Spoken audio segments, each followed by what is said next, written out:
Irmãos, o capítulo 13 do Evangelho de Mateus nos traz uma marca de transição importante dentro do próprio ministério terreno de Jesus. Observe, irmãos, até aqui, Jesus Cristo também tinha o hábito de pregar em muitas sinagogas. Porém, com o aprofundamento da sua mensagem, Jesus Cristo passa a encontrar inúmeras dificuldades em pregar nas sinagogas. E isto acontecia justamente pelo fato dos líderes religiosos, cada vez mais, estarem fechando as portas de suas casas à mensagem trazida por Jesus.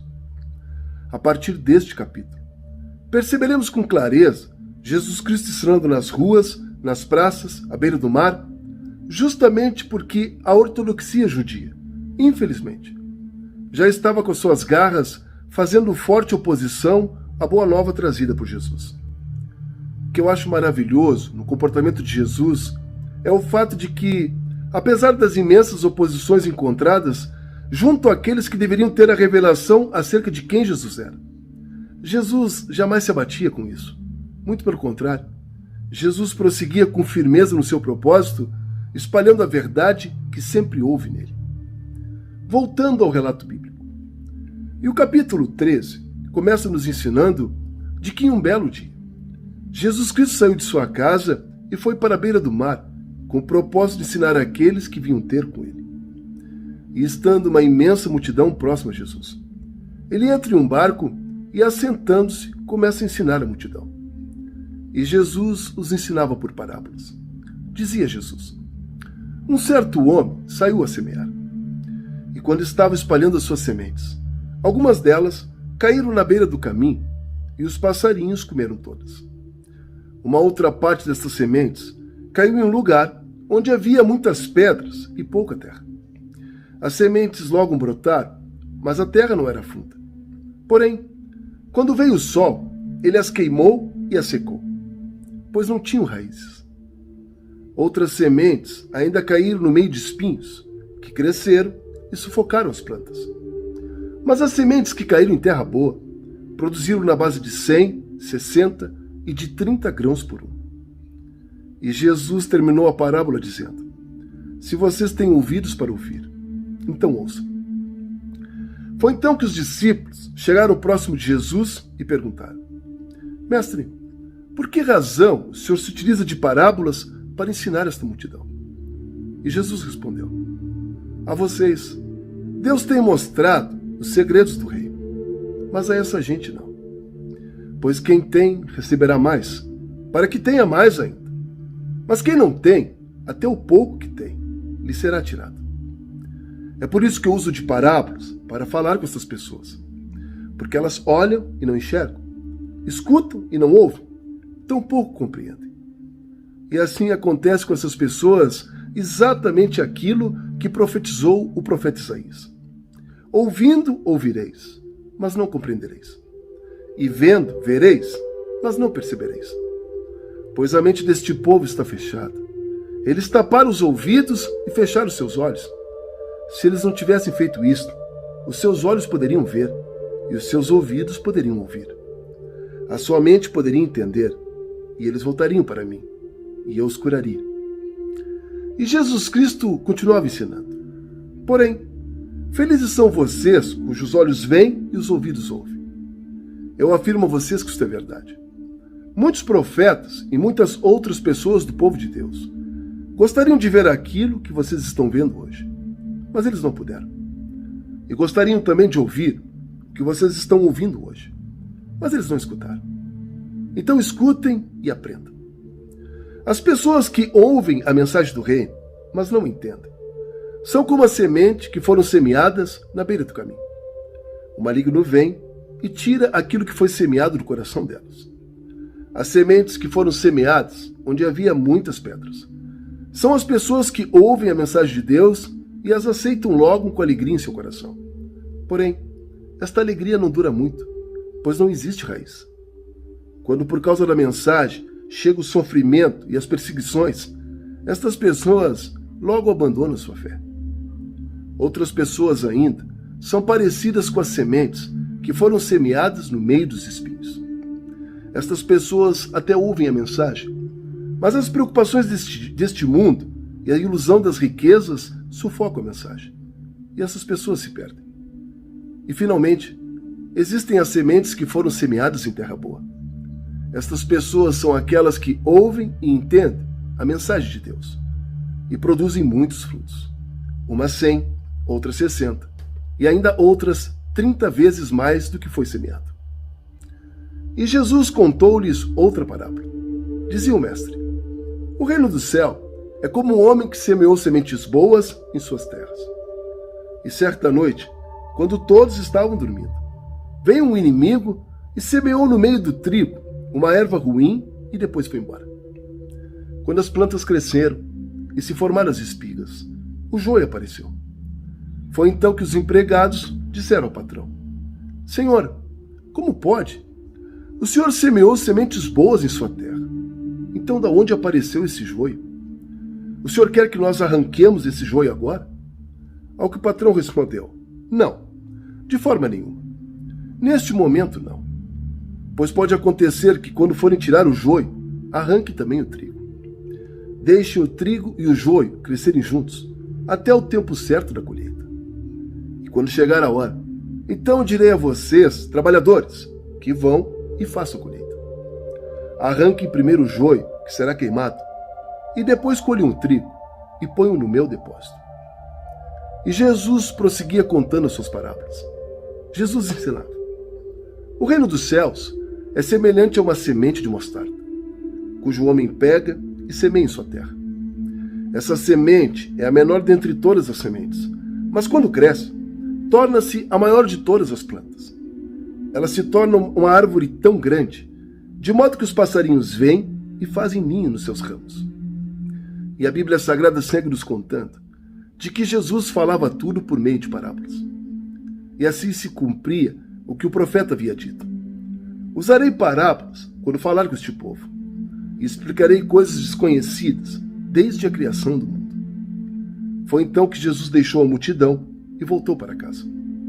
E estando os discípulos voltando também, estes perguntaram a Jesus: Mestre, nos explique o que quer dizer esta parábola do joio. E Jesus respondeu: quem semeia sementes boas é o Filho do Homem.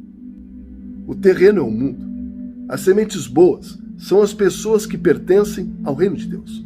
E o joio são aquelas pessoas que, infelizmente, pertencem ao maligno. O inimigo que semeia o joio é o próprio diabo. E a figura da colheita representa o fim dos tempos. Já aqueles que fazem a colheita são os anjos.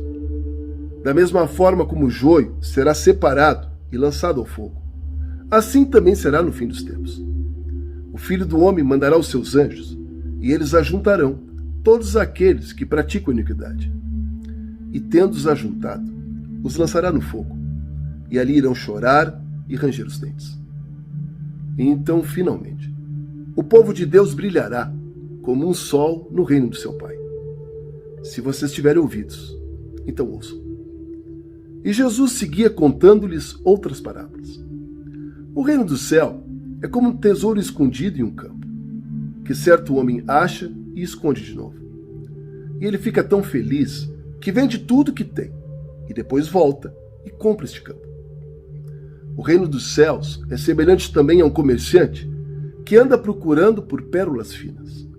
Quando ele encontra uma pérola que é de grande valor, ele vai, vende tudo que tem e compra esta pérola. O reino dos céus é ainda como uma rede que é jogada no lago. Ela apanha muitos peixes de todos os tipos. E quando esta rede está lotada, os pescadores a arrastam para a praia e, sentando-se ali, passam a separar os peixes. Os que prestam são colocados dentro de um cesto, e os que não prestam são jogados fora. No fim dos tempos, também será assim. Os anjos sairão e separarão as pessoas más das pessoas boas, e jogarão as pessoas más na fornalha de fogo, separando-as das boas. Foi então que Jesus se volta a eles e pergunta: vocês entenderam estas coisas? Porque em verdade vos digo que todo aquele que se torna meu discípulo no reino é como um pai de família que tira do seu depósito coisas novas e coisas velhas. E tendo Jesus terminado de dizer estas coisas, ele sai dali e volta para a cidade de Nazaré. e muitos ali se admiravam e perguntavam entre si: da onde vem tamanha sabedoria e poder para realizar todos estes milagres? E muitos indagavam: por acaso este daí não é o filho do carpinteiro e de Maria? Não é ele irmão de Tiago, José, Simão e Judas? E com essas perguntas, muitas pessoas ali se desiludiam com a figura de Jesus. Foi então que Jesus Cristo diz a sua célere frase, muito vista ainda hoje no seio de muitas igrejas. Jesus termina o capítulo 13 dizendo: um profeta é respeitado em toda parte, menos na sua terra e na sua casa. E a Bíblia Sagrada nos conta de que ali, Jesus Cristo não pôde fazer muitos milagres, pois, infelizmente, o povo dali não tinha nenhuma fé.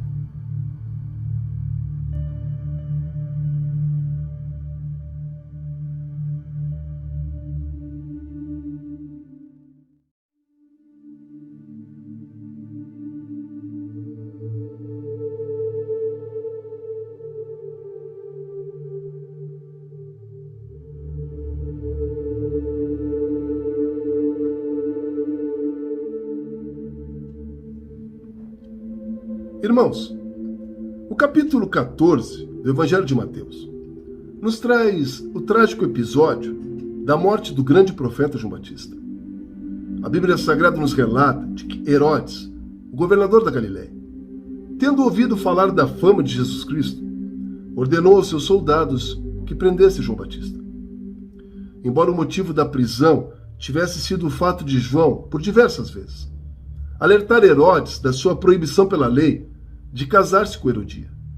O fato é que a fama e notoriedade de João junto ao povo também assustava muito Herodes. O desejo do governador era matá-lo. No entanto, Herodes temia pelo pior, pelo simples fato de João Batista ser profeta e ser muito querido pelo povo. A Bíblia Sagrada nos conta de que no dia do aniversário de Herodes, a filha de Herodias dançava diante de todos. E tendo Herodes gostado muito da moça, ele se volta à jovem e lhe diz: juro que lhe darei tudo aquilo que me pedires. E estando a moça instruída pela mãe, ela responde a Herodes: já que me prometestes isto, então eu quero a cabeça de João Batista em uma bandeja. E o rei Herodes, aflito pelo juramento que fizera, na frente de todos ali, ordena aos soldados que o pedido da moça fosse atendido. E tendo os soldados colocado a cabo esta maldade, eles retornam à sala e trazem a cabeça de João Batista em uma bandeja, entregando a moça. Foi então que os discípulos de João Batista vieram, levaram o corpo e o sepultaram. E depois foram contar tudo a Jesus Cristo. E a Bíblia nos conta de que Jesus, ao saber do ocorrido, saiu dali em um barco e sozinho se dirigiu a um lugar deserto. Mas as multidões não deixavam Jesus só. Rapidamente todos souberam onde Jesus estava e foram até ele. E Jesus, vendo toda aquela multidão, ficou com muita pena deles e passou a curar muitos doentes que ali estavam. Já de tardinha, os discípulos chegaram próximo de Jesus e disseram: já é tarde, Senhor, e este lugar é deserto. Mande embora toda essa gente, a fim de que voltem para suas casas e comam alguma coisa. Mas Jesus Cristo respondeu: eles não precisam ir embora. Deem vocês mesmos comida para eles. Ao que eles responderam: Senhor, nós só temos aqui 5 pães e 2 peixinhos. E tendo Jesus ordenado que lhes trouxesse os pães e os peixes, pediu ao povo que se assentasse ao redor dele.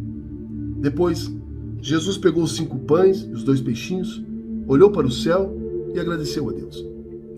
E tendo partido os pães, entregou aos discípulos, e estes distribuíram ao povo. E a Bíblia Sagrada nos conta de que todos ali comeram e ficaram muito satisfeitos. E os discípulos ainda recolheram cerca de 12 cestos cheios dos pedaços que sobraram. E a palavra de Deus nos traz como verdade de que aproximadamente 5.000 homens, sem contar as mulheres e as crianças, foram alimentados naquela tarde. E logo depois que todos se alimentaram, Jesus ordena aos discípulos que subissem ao barco e fossem para o lado oeste do lago. Jesus pediu que eles fossem à frente, enquanto ele, Jesus, dispersava a multidão. E os discípulos obedeceram. E tendo Jesus se despedido da multidão, ele subiu ao monte para orar. E quando chegou a noite, Jesus estava sozinho ali no monte, orando.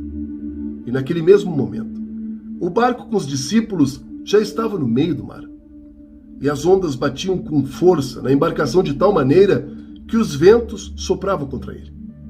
A Bíblia nos relata que já era de madrugada, e estando os discípulos assustados, Jesus vai até eles andando sobre as águas.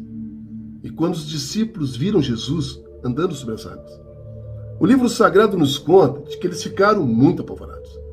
E alguns exclamavam: "É um fantasma!" E todos gritavam com medo. Então Jesus, ainda sobre as águas, lhes diz: "Coragem, homens, sou eu, não tenham medo."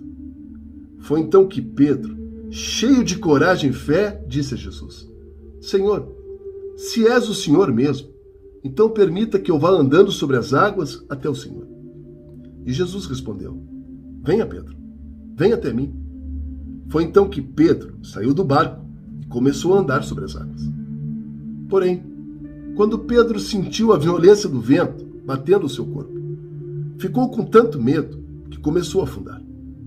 Então Pedro gritou a Jesus Cristo: "Socorro, Senhor, socorro! Eu vou morrer!"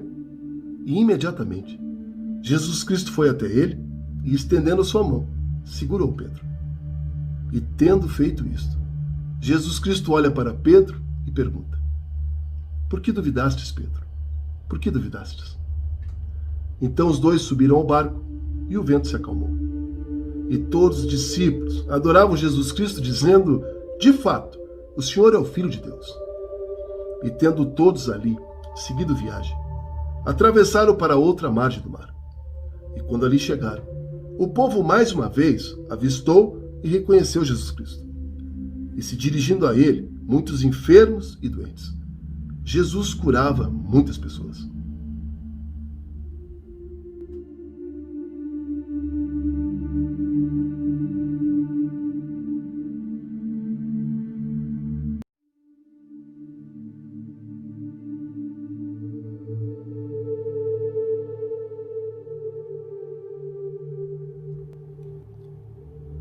Irmãos, os capítulos 13 e 14 do Evangelho de Mateus nos traz alguns ensinos preciosos da parte de Jesus por meio de algumas parábolas.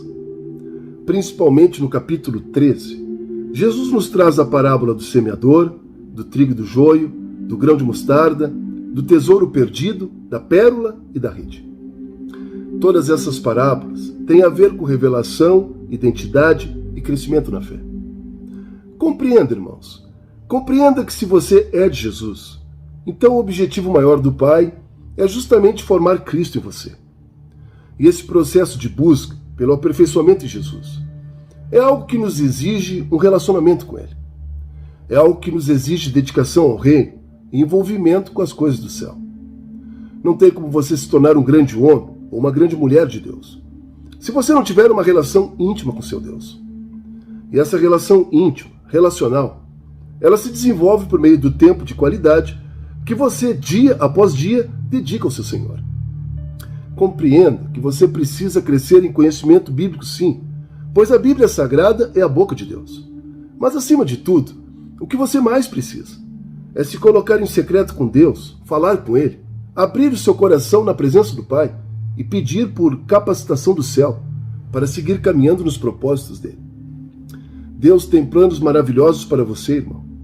Você não está aqui, neste momento da história, por acaso. A Bíblia nos traz como verdade o fato de que Deus sabe até quantos fios de cabelo você tem em sua cabeça.